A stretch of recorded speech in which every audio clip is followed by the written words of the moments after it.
अब ये देखिए भारत का लेवल क्या है आज की डेट में। हमने चंद्रयान 3 भेजा है अभी, अभी उसकी मिठाइयाँ खा के खत्म भी नहीं करी, मुँह में टेस्ट खत्म हुआ नहीं है।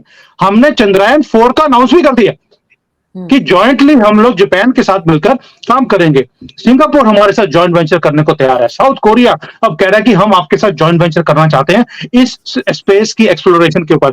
हम तो मतलब मुझे लगता है चंद्रयान 3 अभी रोवर बाहर निकला भी नहीं है, हमने चंद्रयान 4 अनाउंस कर दिया, 5-6 पाइपलाइन में डाल दिए। What is going on? ये ग्लोबल पावर की लैंग्वेज नहीं है तो किसकी है? आरजू जी, पहली बात यह है कि दुनिया का कोई भी ऐसा प्रेसिडेंट या प्राइम मिनिस्टर नहीं है जिसने भारत को कॉन्ग्रेचुलेट ना किया हो, पहली बात ये। दूसरा, आपने बोला कि भारत की पोजीशन का क्या होगा। देखिए भारत अपनी पोजीशन बना रहा है every day. Chandrayaan 3 is one of the many things जो भारत कर रहा है। लेकिन मोदी जी ने आज बहुत ब्यूटीफुली इसरो की, जब वो वहां पर गए हैं सुबह लैंड करे, वो ग्रीस से आकर सीधा गए वो इसरो के हेडक्वार्टर्स में, वहां जाकर उन्होंने एक लाइन बोली कि इस जो अचीवमेंट है इसके बाद भारत थर्ड वर्ल्ड कंट्री से फर्स्ट वर्ल्ड कंट्री की तरफ आ गया है। मतलब क्या है? थर्ड वर्ल्ड का मतलब है कि तीसरी लाइन में खड़ा किया जाता था फोटोशॉप्स में। जब भी कोई सारे वर्ल्ड के लीडर्स मिलते थे, हमारा प्रधानमंत्री एंड में कोने में खड़ा होता था, आज सेंटर में खड़ा होता है, वो भी फर्स्ट लाइन में। तो ये जो चंद्रयान 3 की सक्सेस है, ये शो करता है कि हमारी पावर, हमारी टेक्नोलॉजी, हमारे साइंटिस्ट वो किस लेवल तक पहुंच गए हैं, और उसी नजरिए से भारत को देखा भी जा रहा है। ये आप भी मानते हैं कि ये एक छोटी अचीवमेंट नहीं है। जहां पर अमेरिका, रशिया, चाइना जैसी कंट्रीज फेल हो गई हो, यूएई फेल हो गया हो, इजराइल फेल हो गया हो, जापान फेल हो गया, वहां पे भारत ने करके दिखाया।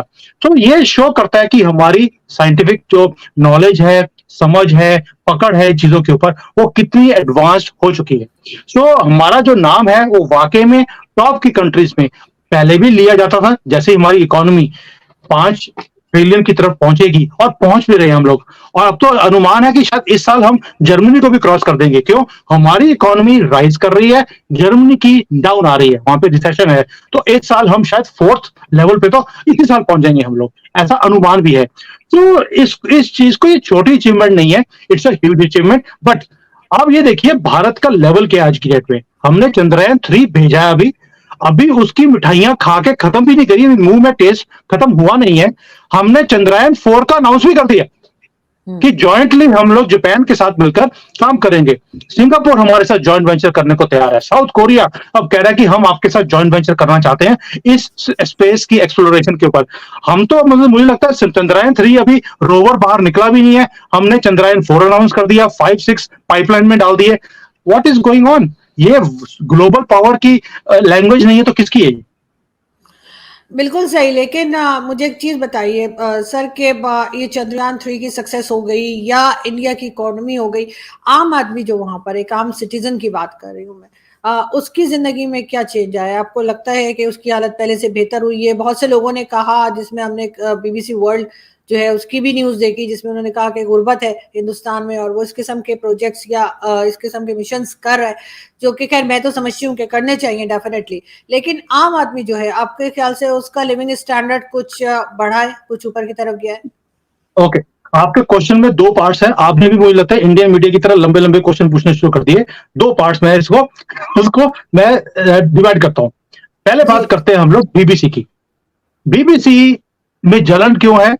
क्योंकि वो खुद ये कोई भी काम कर नहीं पाए। वो कहते हैं कि वो डेवलप्ड कंट्री हैं, पैसे बहुत है उनके पास, भी करके दिखा देते। प्रधानमंत्री तो खुद नहीं चूज कर सके, वो भी हमारे से उधार लेना पड़ा इन्हें। तो ये वो कंट्री का हाल है।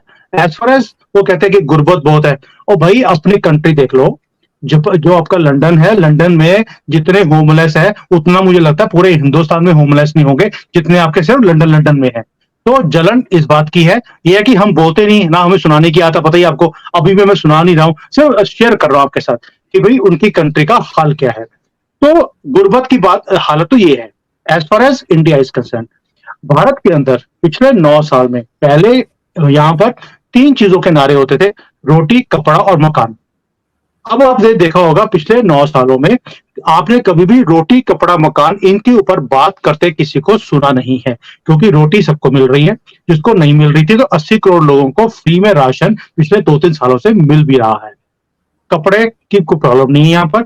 मकान सबको बना बना के दे दिए, करोड़ों मकान गवर्नमेंट ने बना के दे दिए, बाकी पाइपलाइन में है। ये सारे डेटा सारी कंट्री को मालूम है, आपको भी मालूम है।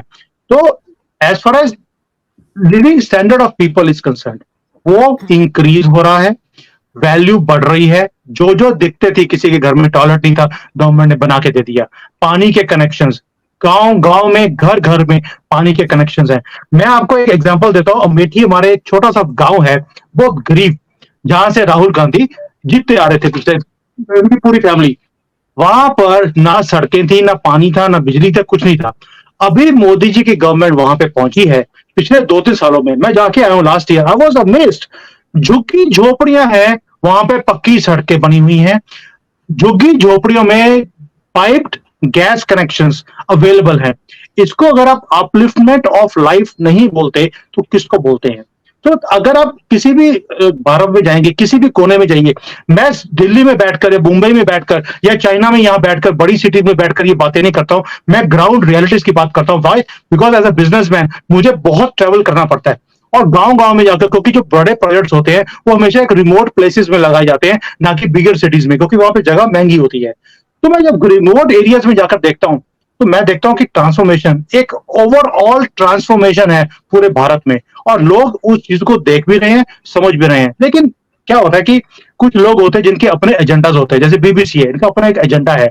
ऐसे लुब्रांडू, जिसको हमारे यहाँ पे एक वर्ड बोले थे, लिबरल्स, लेफ्टिस्ट, लुब्रांडू, जैसे आप यूथिया बोलते हो, ऐसे यहाँ पे भी एक वर्ड होता है, वो मैं बोल नहीं सकता, वो यूथिया पे बोल देता हूँ उसको। तो ऐसे लोग हमारे पास भी हैं।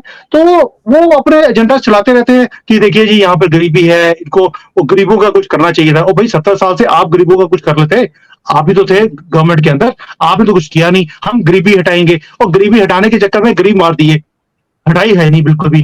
तो अब गरीबी जो है वो कैसे हटेगी? भी आपके पास अपना मकान है, आपके पास जो बेसिक अमेनिटीज हैं, रोड्स है, इंफ्रास्ट्रक्चर है, आपका घर है, बिजली है, पानी है, वो सब कुछ दे दिया आपको। उसके साथ साथ आपको ये भी अपॉर्चुनिटी दे दिया कि अगर आपको अपना को काम करना है, आपको 10 लाख रुपए तक फ्री, बिना किसी सिक्योरिटी के आप बैंक से पैसे ले सकते हैं और अपना बिजनेस शुरू कर सकते हैं, वो भी दे दिया। अगर आप छोटे कोई वो है, जैसे कोई होता है ना, जैसे वो हैंडीक्राफ्ट्स का सामान बनाते हैं, उनको भी अपनी दुकान खोलनी है, अपना सामान बनाना है, आपको रॉ मटेरियल खरीदना है, उसके लिए लोन आपको फ्रीली मिलेगा।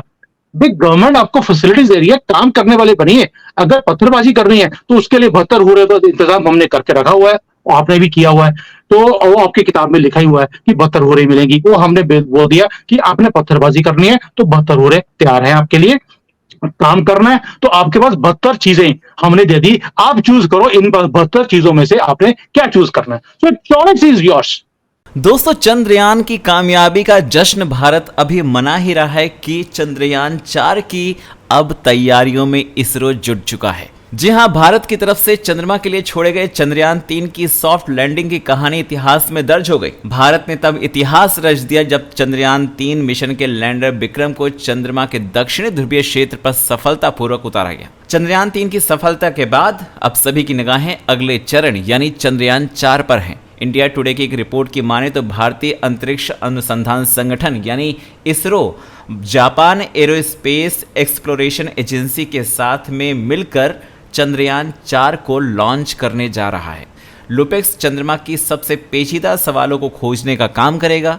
चंद्रयान 4 के लॉन्च का अगला टारगेट चंद्रमा पर पानी खोजना है। वहीं पर किन किन सवालों के जवाब ये मिशन खोजेगा, उसमें सबसे पहले नंबर पर आता है चंद्रमा पर पानी की मौजूदगी, और वहीं पर उसकी जो गुणवत्ता है वो कैसी है, ये लुपेक्स का प्राथमिक उद्देश्य होगा। ये मिशन कब लॉन्च होगा तो इसकी तारीख जो है वो अभी तक बताई नहीं गई है, लेकिन संभवतः 2026 तक ये लॉन्च हो सकता है, जब भारत और जापान संयुक्त रूप से मिलकर चंद्रमा से जुड़े दिलचस्प सवालों के जवाब ढूंढेंगे। वहीं आरजू काजमी ने इस वीडियो में कहा कि जो चाइना है, चाइना ने अभी तक भारत को मुबारकबाद नहीं दी है।